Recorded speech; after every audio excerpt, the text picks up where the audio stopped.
Hi guys, मेरा नाम है साहिल खन्ना और आज की टेक न्यूज शुरू करते हैं। सबसे पहली न्यूज है गूगल की। तो गूगल ने गूगल फोटोज के अंदर अपडेट निकाला है और मेरे हिसाब से फ्यूचर दिखाई दे रहा है गूगल किस डायरेक्शन में जाना चाहता है। गूगल फोटोज के अंदर अब एक तरह से नैनो बनाना इंटीग्रेट कर दिया गया है विद पर्सनलाइज कॉन्टेक्स्ट। गूगल की फोटोज के अंदर जब जाते हो वो पहचान लेता है ना, this is Sahil Khanna, this is this. तो मैं कह सकता हूँ साहिल खन्ना का ये रिमूव कर दे, ऐसा कर दे, वैसा कर दे। अभी जो डेमो दिखाया गया उसके अंदर एक लड़की है, उसका चश्मा रिमूव कर दिया। अब समझो ये चश्मा रिमूव किया गया है। नॉर्मली आप हटाओगे, अंदर आंख का कलर कैसा है, आंख गहरी है नहीं है वो नहीं पता लगता। बट अगर किसी का मॉडल ट्रेन हो रखा है, मेरी उसके पास में 1000 फोटोज है, तो उसको पता है बिना चश्मे के मैं कैसा दिखाई देता हूँ और वो वाली फोटो जनरेट हो जाएगी। तो ये जो डेमो दिखाया गया है ना, मुझे लगता है ये है पर्सनलाइज अवतार वाली डायरेक्शन वाला गेम। यहाँ पे हमारा करेक्टर शायद बना पाएगा, वो समझ जाएगा हमारा फ़ोन कि हम कौन है और मैं बोलूँगा create a photo of me doing this, वो चीज़ें हम देखेंगे। बाकी इन्होंने भी रिफ्लेक्शन हटा के दिखाई है। फ़ोटोशॉप ने अभी अपने इवेंट के अंदर शोकेस किया था। अब ये फ़ोन के अंदर लोकली ऑप्शन दिखा दिया कि भाई अगर आपको फ़ोटोज़ से रिफ्लेक्शन हटानी है तो आप कैसे हटा सकते हैं। उसके अलावा फ़ोटोशूट का भी डेमो दिखाया गया है, किस तरीके से आप एआई का यूज़ करके अपना फ़ोटोशूट कर सकते हो। नैनो बनाना बहुत खतरनाक हो गया है, उस नैनो बनाना को एक तरह से इन्होंने अपने फ़ोन के अंदर इंटीग्रेट कर दिया है, जो कि बहुत ही बढ़िया चीज़ है। नैनो बनाना फ़ास्ट भी है और अभी जो नया वर्ज़न आने वाला है वो तो और तबाही मचाएगा। कई लोगों को बीटा एक्सेस मिल गया है भाई।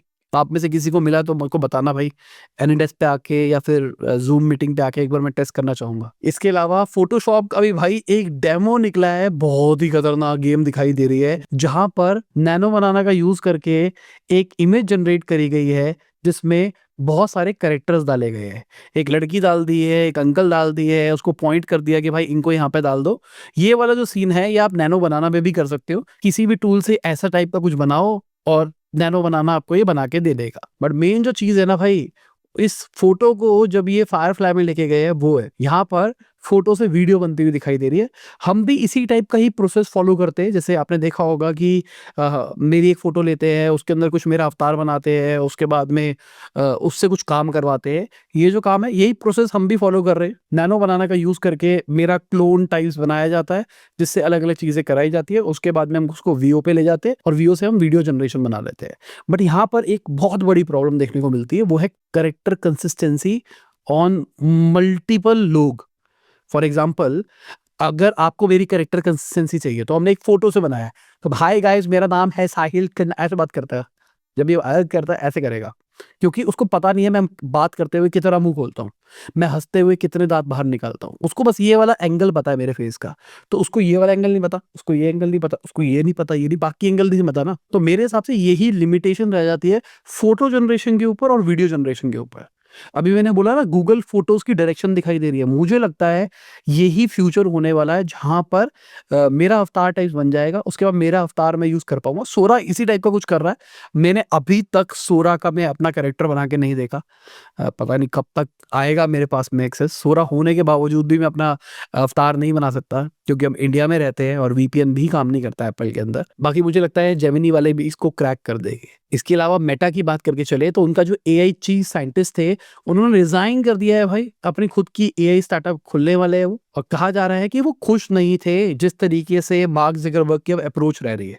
उनका कहना है कि अब एआई को प्रोडक्टाइज करते हैं, बिजनेस बनाते हैं, इसके ऊपर स्केल करते हैं। उनका कहना है कि अगर आप एजीआई एक्चुअली अचीव करना चाहते हो तो आप जो पुराने तरीके हैं उससे कर ही नहीं सकते। अगर आपको एजीआई एक्चुअल लेवल पे अचीव करना है तो आपको रियल वर्ल्ड मॉडल बनाना पड़ेगा। बेसिकली जैसे हमारी वीडियोस है, ऐसे दुनिया की सारी वीडियोस, गेम की रिकॉर्डिंग्स, वो सारी की सारी चीजें उसको देनी पड़ेगी, तब जाके आप एक्चुअल एजीआई की डायरेक्शन में जा सकते हो। ये इनका बिलीफ सिस्टम है। अभी किसी को भी नहीं पता कि एजीआई बनेगा कैसे, सबके सब अपने अपने तरीके लगा रहे हैं। मुझे लगता है अलेक्जेंडर वैंग जो नए आए हैं, जो पूरा पूरा सुपर इंटेलिजेंस डिवीजन लीड कर रहे हैं, उनकी वजह से भी हो सकता है ये छोड़ के जा रहे हो। ये भी पॉसिबिलिटी हो सकती है। इससे पहले बहुत सारे लोगों ने बोला है कि अगर एजीआई बनाना है तो हमको रियल वर्ल्ड मॉडल्स के ऊपर काम करना पड़ेगा। ग्रॉक वाले भी रियल वर्ल्ड मॉडल के ऊपर काम कर रहे हैं। लेट्स सी कब तक आता है।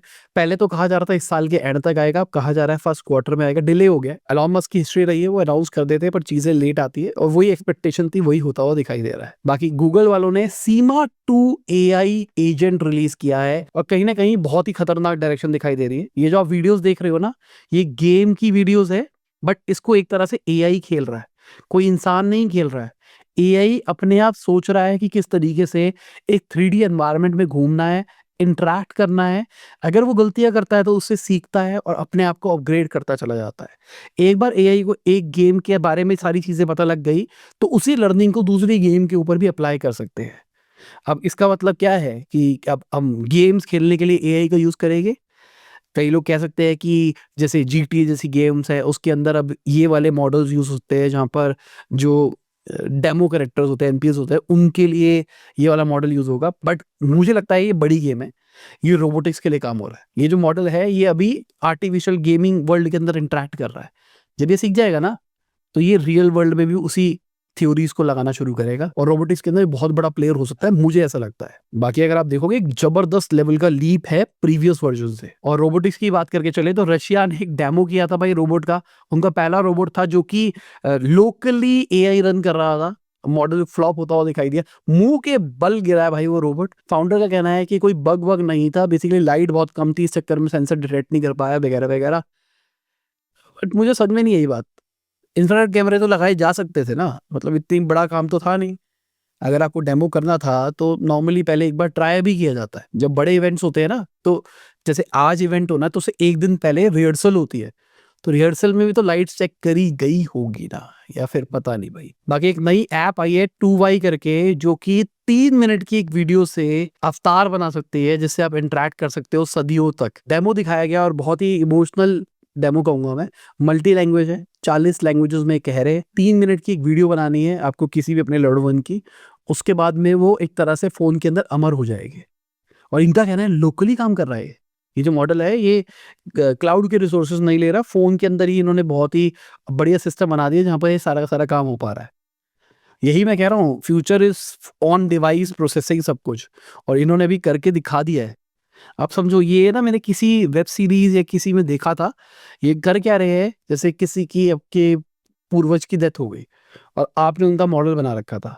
अब वो जो आपके पास मॉडल बना हुआ है, आप उनसे बात कर सकते हो और हमेशा वो आपके साथ में रहेंगे। तो अच्छी चीज़ भी है, बुरी चीज़ भी है। कई लोग ओवरकम ही नहीं करेंगे, किसी के कोई लव्ड वन थे जो चले गए, उनका अवतार उनके पास पड़ा है, वो सोचेंगे वो हमेशा मेरे साथ ही है। और इसने अगर कुछ गलत एडवाइस दे दी, कुछ भी किया, ये बंदा गलत काम कर सकता है। तो ये बहुत ही खतरनाक सीन है। बाकी इनका कहना है कि प्री डिफाइंड आंसर्स ही हो गए, बहुत सारी चीज़ें प्री डिफाइंड होगी, बट मिसयूज भी होता हुआ इसका दिखाई दे सकता है आने वाले टाइम में। आप डेमो देखो, आपको थोड़ा सा समझ में आएगा। He's getting bigger. See? Oh, honey, that's wonderful. Kicking like crazy. He's listening. Put your hand on your tummy. Oh, Charlie! Oh, congratulations. She says that he's been kicking a lot, though. Like, a little too much. बाकी भाई, video में जाने से पहले आपको याद दिलाना चाहूंगा, आपने लाइक का बटन नहीं दबाया, लाइक का बटन दबा दो, चैनल को दो सब्सक्राइब। मैं ऐसे ही टेक न्यूज अक्सर आपके लाता रहता हूँ। बाकी चैट जीपीटी का 5.1 आ गया है, मेरे बहुत सारे एक्सपेरिमेंटेशन करके देख लिया है, बहुत बढ़िया है भाई। मैंने 5 के अंदर बुराई करी थी कि 5 में कुछ चेंजेस नहीं दिखाई दे रहे थे। 5.1 एक्चुअली कंटेंट लिखने में बहुत बेटर हो गया। मतलब मुझे लगता था पहले क्लॉड थोड़ा कंटेंट बेटर करता था, अब ये भी बहुत अच्छा कंटेंट करने लग गया है। That is good. प्लस एक प्रॉब्लम मुझे अभी देखने को मिली, जब से 5.1 आया ना, मैं ऑडियो कॉन्वर्सेशन बहुत ज़्यादा यूज़ करता था, अब ये मेरे साथ में वेस्टर्न एक्सेंट मारने लग गया। Okay, let's discuss this. मैं आपको बता रहा था कि किस तरीके से पहले इंग्लिश वर्ड बोलेगा, लॉर्ड जिसको पहले नहीं करता था ऐसी हरकतें। जैसे कोई दोस्त होगा ना, कोई जो कनाडा गया हुआ है या कहीं बाहर गया हुआ है, उसके बाद वो इंडिया वापसी आता है, उससे बात करते हो, वो वाली फील आ रही थी मुझे। किसी और ने भी एक्सपीरियंस किया तो कमेंट सेक्शन में बताना। बाकी ओपन ए वालों ने छोटे मॉडल डेवलप करने के लिए एक नया तरीका ढूंढा है। बेसिकली नया तरीका नहीं है, पुराना तरीका है, बट उसको ये एक्सपेरिमेंट करने की कोशिश कर रहे हैं। अभी के टाइम पे देखो क्या होता है, एक एआई को ट्रेन करने के लिए एक न्यूरल नेटवर्क होता है। न्यूरल नेटवर्क आप इमेज के अंदर देखो, आपको समझ में आएगा। ये जो लेफ्ट हैंड साइड पे आपको इमेज दिखाई दे रही है, ये डेंस नेटवर्क होता है। यहाँ पर अगर आप देखोगे, एक न्यूरॉन दूसरे न्यूरॉन से जुड़ा हुआ है और सबके सब आपस में जुड़े हुए हैं, जिस चक्कर में ये बहुत ही डेंस नेटवर्क हो गया है। आपको कुछ भी रिजल्ट लाने के लिए बहुत ज्यादा पावर डालनी पड़ती है और बहुत ज्यादा कॉम्पिटिशन करनी पड़ती है। इन्होंने नया सिस्टम निकाला, जहां पर अगर आप देखोगे दूसरा सर्किट, जहां पर सारे के सारे सबसे कनेक्टेड नहीं है, कुछ कुछ आपस में कनेक्टेड है, कुछ कुछ किसी और से, और कुछ कुछ तो आपस में कनेक्टेड भी नहीं है, सिर्फ 2 ही कनेक्टेड आपस में। तो इस सिस्टम से होगा क्या, वो कॉम्प्लेक्स जो चीजें होती थी वो नहीं होगी। आप ये कह सकते हो कि एक्यूरेसी खराब हो सकती है, आप एक बार को ये कह सकते हो कि शायद पावर कंजम्पशन ज़्यादा हो सकती है, बट छोटे मॉडल्स के लिए बनाया जा रहा है, पावर कंजम्पशन की वैसी टेंशन नहीं आने वाली, प्लस एक्यूरेसी की भी उतनी टेंशन नहीं होने वाली छोटे के अंदर। अपने को रिजल्ट फास्ट चाहिए होते हैं छोटे मॉडल्स के अंदर। इसके अलावा माइक्रोसॉफ्ट की बात करके चले तो वो ओपन एआई की जो कस्टम चिप है उसका यूज़ करेंगे और जितनी भी लर्निंग होगी उसको अपनी चिप बनाने के लिए यूटिलाइज करेंगे। इस टाइम पे ओपन एआई के सबसे बड़े शेयर होल्डर है माइक्रोसॉफ्ट वाले, और अभी जो नई रीस्ट्रक्चरिंग हुई है उसके अंदर भाई माइक्रोसॉफ्ट मुझे लगता है एक विजेता साबित हो रहा है। पहले लग रहा था माइक्रोसॉफ्ट ने त्याग दिया भाई, ओपन एआई को पंगा हो गया, पर अभी जो इन्होंने भाई डील करी है ना, मुझे लगता है पिछली वाली से भी ज़्यादा अच्छी कर दी है। पहली चीज़, इनकी एआई चिप का वो यूज़ कर सकते हैं, एआई चिप को यूज़ करके अपने डेटा सेंटर्स बना सकते हैं और आपस में मतलब ओपन एआई और माइक्रोसॉफ्ट मिलके काम करेंगे। प्लस ये जो इनकी लर्निंग आ रही है वो सारी की सारी लर्निंग का यूज़ करके ये अपनी खुद की चिप्स भी बना सकते हैं। इसके अलावा अगर ये चाहते हैं अपना एजीआई बनाना, पहले जो रूल था उसमें एक क्लॉज था जहां पर ये अपना खुद का एजीआई नहीं बना सकते थे, अब ये किसी और कंपनी के साथ में जुड़ के एजीआई के ऊपर भी काम कर सकते हैं। अभी रिसेंटली क्लॉड के साथ इन्होंने काम करना शुरू किया है, तो अब क्या एंट्रोपिक और ये मिलके एजीआई के ऊपर काम करेंगे। एक साइड पे ओपन एआई चल रहा होगा, वो तो अपना कर ही रहा है, अगर ओपन एआई ने कुछ कर लिया तो उसको माइक्रोसॉफ्ट को तो फायदा होना ही उसी का, और दूसरी साइड पे अगर एंट्रोपिक के साथ मिलकर कर लिया तो माइक्रोसॉफ्ट को फायदा हो जाएगा। बाकी बाइडू वालों ने भी नई 2 एआई चिप्स अनवील करी है, एक अगले साल की स्टार्टिंग में देखने को मिलेगी और एक 2027 की स्टार्टिंग में देखने को मिलेगी। इंडिविजुअली चिप बहुत पावरफुल नहीं है बट बहुत अच्छे लेवल पे पावरफुल है। आइडिया ये है कि इसको कमर्शियल ग्रेड पे हम जैसे लोगों के लिए अवेलेबल कराना, और एनवीडिया के जो एआई चिप्स है उनसे तो वीकर है, बट इनका आइडिया ये है कि अगर एक चिप पे नहीं जी सकते हैं, मल्टी चिप में तो जी सकते हैं। तो ये सिस्टम ऐसे बना रहे हैं जहां पर एक के साथ में मल्टीपल चिप्स जोड़ के आप ज्यादा पावरफुल सिस्टम बना पाओ, जो एनवीडिया भी ऑफर नहीं कर रहा। अभी हुआवे ने भी अपना क्लाउड मैट्रिक्स दिखाया था, वो भी सुपर नोट्स के ऊपर काम कर रहा था। बेसिकली चाइना की कंपनियां अब ये वाली अप्रोच को फॉलो करने वाली है, क्योंकि चाइनीज गवर्नमेंट ने भी पुश किया है कि अब बाहर की एआई टेक्नोलॉजी का यूज नहीं कर सकते। इसके अलावा आईबीएम वालों ने अपनी लेटेस्ट क्वांटम प्रोसेसर को निकाला है, क्वांटम नाइट वॉक करके, 120 क्यूबिट के ऊपर है वो, और इनका कहना है 20% मोर कनेक्टिविटी है इसके प्रीवियस वर्जन से। जो एरर करेक्शन है वो और सही होती हुई दिखाई दी है। इनका तो मानना है कि 2029 तक ये अचीव भी कर लेंगे। मैं तो कह रहा हूँ कि ऐसा तो नहीं हुआ है कि क्वांटम टेक्नोलॉजी क्रैक हो गई है, क्योंकि देखो back to back quantum technology की इतनी सारी टेक न्यूज आ रही है ना, जो कि शायद पहले कभी नहीं आया करते थे, और भूचाल तो देखने को मिल रहा है क्रिप्टो की दुनिया के अंदर। अगर क्वांटम क्रैक होगा तो बहुत सारी क्रिप्टो है जो कि अभी क्वांटम रेजिस्ट नहीं है। लेट्स सी क्या होता है। बाकी माइक्रोसॉफ्ट वालों ने वर्ल्ड की पहली एआई फैक्ट्री अनाउंस करी है। अभी एक है क्या, एक मान के चलो दिल्ली में सर्वर चल रहा है और एक मान लो आप नेपाल के अंदर सर्वर चल रहा है, और उन दोनों को आपस में कनेक्ट कर दिया गया है फाइबर ऑप्टिक्स के थ्रू, और वो दोनों के दोनों साथ में काम करेंगे, दोनों के वर्कलोड्स आपस में डिवाइड हो जाएंगे और ये एआई इंफ्रास्ट्रक्चर के ऊपर काम करेगा। यहाँ पर 700 माइल्स दूर एक डेटा सेंटर विस्कॉन्सिन के अंदर सेटअप किया जा रहा है, एक अटलांटा के अंदर किया जा रहा है, और हाई स्पीड फाइबर ऑप्टिक से दोनों को कनेक्ट किया जाएगा। हजारों एनवीडिया के ब्लैकवेल जीपीयूज लगाए जाएंगे, और मुझे लगता है दिस अप्रोच इज ग्रेट। अभी देखो प्रॉब्लम क्या आ रही है, अगर आप बहुत ही बड़ा डेटा सेंटर बना दोगे तो उसको पावर चाहिए होगी, उस पावर को सॉल्व करने के लिए भी बहुत सारी प्रॉब्लम्स आएगी। बट अगर आप छोटे छोटे पावर सिस्टम्स बनाते हो जहां पर एनर्जी जनरेट हो रही है, उस एनर्जी से आप डेटा सेंटर चलाते हो, जैसे एग्जांपल के लिए एक जगह पे झरना बह रहा है या नदी है, उस नदी के ऊपर आपने डैम बना के इलेक्ट्रिसिटी बनाई है। अब उस इलेक्ट्रिसिटी की एक लिमिट है ना, एक स्पेसिफिक लेवल तक ही बिजली जनरेट हो सकती है, तो आपने एक डेटा सेंटर को उससे कनेक्ट कर दिया जो कि उससे हो रहा है। ऐसे ही कहीं और पे कुछ लगा रखा है, ऐसे कहीं और पे कुछ लगा रखा है, ऐसे कहीं और पे कुछ लगा रखा है, तो अलग अलग जगहों पे डेटा सेंटर्स पड़े बट वो आपस में भी कनेक्टेड है। बाकी यूएसए ने कहा है अलीबाबा चाइनीज मिलिट्री की मदद कर रहा है। उनका कहना है ये एआई का यूज कर रहे हैं और बहुत सारी इंफॉर्मेशन शेयर कर रहे हैं चाइनीज गवर्नमेंट के साथ में। क्या यूएस के प्लेयर शेयर नहीं करते यूएस गवर्नमेंट के साथ में? अगर हम स्पेसएक्स की बात करके चले या फिर ब्लू ओरिजिन की बात करके चले, इनकी जो स्पेस में सैटेलाइट सेटअप हो रही है, सब कुछ हो रहा है, क्या इसका कंट्रोल यूएस नहीं ले सकता? कल को अगर मान लो कोई कलेश हो जाता है किसी देश के साथ में, क्या यूएस इस सैटेलाइट की कनेक्टिविटी रोकने का नहीं? यूएस वालों ने चाइना के अंदर एंड्रॉयड बैन कर रखा है, हुआवे को रोकने की सारी कोशिश करी हुई है, ये गलत नहीं है? तो मेरे हिसाब से ये तो पार्ट ऑफ द गेम हुआ ना। बाकी ब्लू ओरिजिन की बात करके चले तो उन्होंने फाइनली रीयूजेबल रॉकेट को लैंड करा दिया है। सेकंड कंपनी बन गए है भाई वो स्पेसएक्स के बाद में जिन्होंने ये चीज करके दिखाई है, और कहीं ना कहीं जेफ बेजोस का जो बड़ा लीप ऑफ फेथ था और वो सक्सेसफुल होता हुआ दिखाई दे रहा है। उन्होंने भाई अमेज़न छोड़ दिया और पूरा ध्यान यहाँ देने लग गए और यहाँ पर चीज़ें होती हुई दिखाई दे रही है। बाकी एंड्रॉइड 17 की बात करके चले तो वो गेमर फ्रेंडली होने वाला है। कहा जा रहा है गेमर के लिए मैपिंग के ऑप्शंस लगाई जाएगी। अभी के टाइम पे जो बटन्स होते हैं वो गेम के अंदर डिफ़ॉल्ट आते हैं। एंड्रॉइड 17 के अंदर आप उसको अपने हिसाब से मैप कर पाओगे, सब कुछ कर पाओगे। क्या ये उस टाइप के ऑप्शन निकालने वाले हैं कि जो असूस के अंदर आते हैं, साइड ववाले बटन्स, कुछ टच हैप्टिक्स वाली चीज़ें? लेट्स सी क्या होता है। एंड्रॉइड 17 के अंदर अभी कहा जा रहा है एक नेटिव गेम कंट्रोलर रीमैपिंग लाई जाएगी, जहां पर हम बटन के लेआउट्स को अपने हिसाब से चेंज कर सकते हैं। ये एक वर्चुअल गेम पैड की लेयर टाइप्स होगी जो बहुत सारे काम कर पाएगी। तो बढ़िया भाई। बाकी गूगल की बात करके चले तो गूगल वाले एप्पल के लिए लार्ज लैंग्वेज मॉडल बना रहे हैं। वहीं से शायद उन्होंने लर्निंग ली है, जो एप्पल का कंप्यूट है उसी को रेप्लिकेट कर दिया उन्होंने गूगल के लिए भी। अब एप्पल प्राइवेट कंप्यूट है क्या? अभी के टाइम पे मान लो लार्ज लैंग्वेज मॉडल मेरे को अपने फोन के अंदर रन करना है। अब एक लिमिट है ना फोन के अंदर। अभी गूगल फोटोज से अगर हम कुछ चेंज कर रहे हैं वो एक लिमिट है, फोन एक लेवल तक काम कर पाएगा। बट अगर कुछ भी चीज को क्लाउड पे करना है, अब मान लो मुझे फोटो के अंदर कुछ चेंज करना है, उसके बाद उसकी वीडियो बनानी है, ये फोन के अंदर पॉसिबल नहीं है। इसको मेरे को क्लाउड पे ही डालना पड़ेगा। पर मैं वो फोटो चाहता ही नहीं क्लाउड पे जाए, कल को कुछ का मिसयूज हो जाए, कुछ भी हो जाए। तो प्राइवेट कंप्यूट क्या होगा, मेरे लिए ही रिसोर्स होगा, वो किसी और के पास नहीं जाएगा, वो पर्सनली मेरा होगा, इंक्रिप्टेड होगा। तो एप्पल वालों ने मेरे हिसाब से 16 के टाइम पे निकाला था इसको, और अब गूगल वाले भी कर रहे हैं। पिक्सल के अंदर निकाला गया है, फिर धीरे धीरे करके शायद सब में रोल आउट होगा। बाकी मेरे हिसाब से अगर गूगल ने निकाला है तो ये एक तरह का इंफ्रास्ट्रक्चर ओपन कर देंगे, वो सैमसंग के साथ भी कनेक्ट हो जाए, बाकी चीज़ों के साथ भी कनेक्ट हो जाए। लेट्स सी क्या होता है। बाकी एप्पल वाले एक नए फीचर को टेस्ट कर रहे हैं भाई। अगर आप फोटो के अंदर देखोगे क्लियर समझ में आ रहा है, एक टाइप की रिंग लाइट बना दी है इन्होंने स्क्रीन के ऊपर। जो मैक ओएस का नया बीटा है उसके अंदर एज लाइट का फीचर आ रहा है, और मुझे लगता है कि एप्पल इन्हीं टाइप की चीज़ों के ऊपर काम कर रहा है पिछले कुछ टाइम से।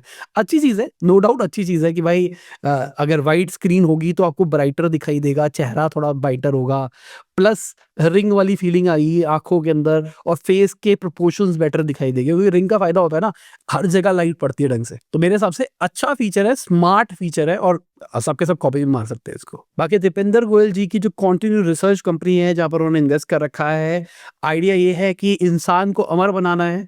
जो ब्रायन जॉनसन भी कर रहे हैं बाहर वाले, वो ये भी वो इसी टाइप पे उस काम कर रहे हैं। उसके अंदर एक बड़ी रिसर्च करी गई है कि ग्रेविटी की वजह से लोग लंबा नहीं जी पा रहे। मतलब ग्रेविटी एक बहुत बड़ा फैक्टर है जिसकी वजह से जो खून है ब्रेन से नीचे आता है, और जैसे जैसे हम बड़े होते रहते हैं वो खून नीचे आता चला जाता है, जिसकी वजह से हमारी पावर सब कुछ कम हो जाती है। उन्होंने बहुत सारे एविडेंस दिए हैं इस बात के ऊपर। उन्होंने कहा पिछले 2 साल से इस हाइपोथेसिस को हम इनकरेक्ट प्रूफ करने की कोशिश कर रहे थे, बट अभी तक नहीं कर पाए हैं। उन्होंने बोला है हमारे दिल को, ब्रेन को खून देना पड़ता है, जिसके लिए उसको मेहनत करनी पड़ती है, और जैसे जैसे हम बड़े होते चले जाते हैं ये फ्लो कम होता हुआ दिखाई देता है। खून कम का मतलब आपका ब्रेन एज हो गया, अगर आपका ब्रेन एज हो गया मतलब आपकी बॉडी एज हो गई। सबसे पहली चीज बोली गई है बैट्स के बारे में, बैट्स 10 गुना लंबा जीते हैं जितना उनको जीना चाहिए उसके हिसाब से। क्यों? क्योंकि वो उल्टा सोते हैं, और उल्टा सोने का मतलब क्या है कि उनका जो खून है वो सिर में रहता है। तो इससे तो वो योगा वाली बात हो गई ना, कि भाई योगा में कहते हैं ना उल्टा सिर के बल लेट जाओ, और इससे वजह से खून सिर में फ्लो होता है। मुझे आपका नहीं पता, पर बचपन में मेरे को स्कूल में पढ़ाई गई थी वाली बात, कि ऐसे सिर के बल खड़ा होना होता है, दिन के 1-2 मिनट ऐसे कुछ होता था।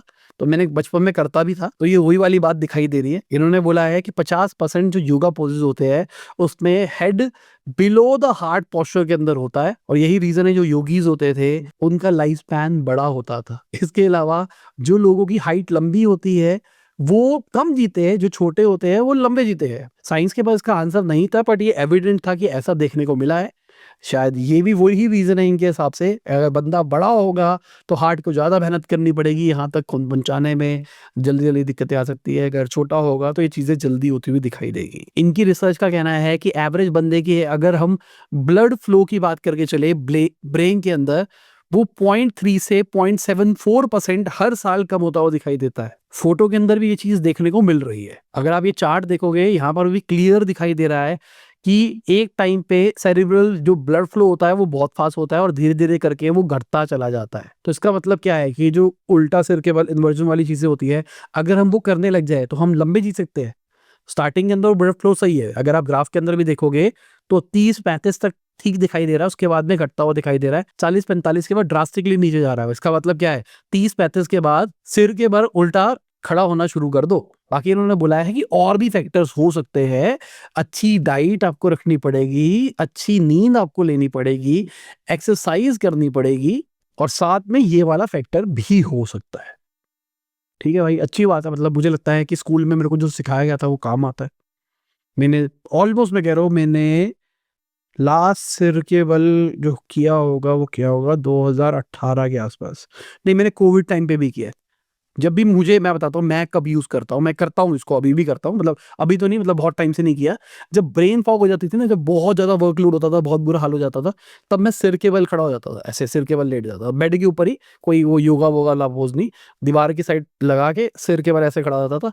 उसके बाद थोड़ा मुंह लाल जब हो जाता था, लगता वो बहुत हो गया, फिर मैं सीधा हो जाता था। कोई साइंटिफिक एविडेंस नहीं है, मतलब मैं ऐसे नहीं बोल रहा कि आपको ऐसा होता है, ऐसा नहीं होता।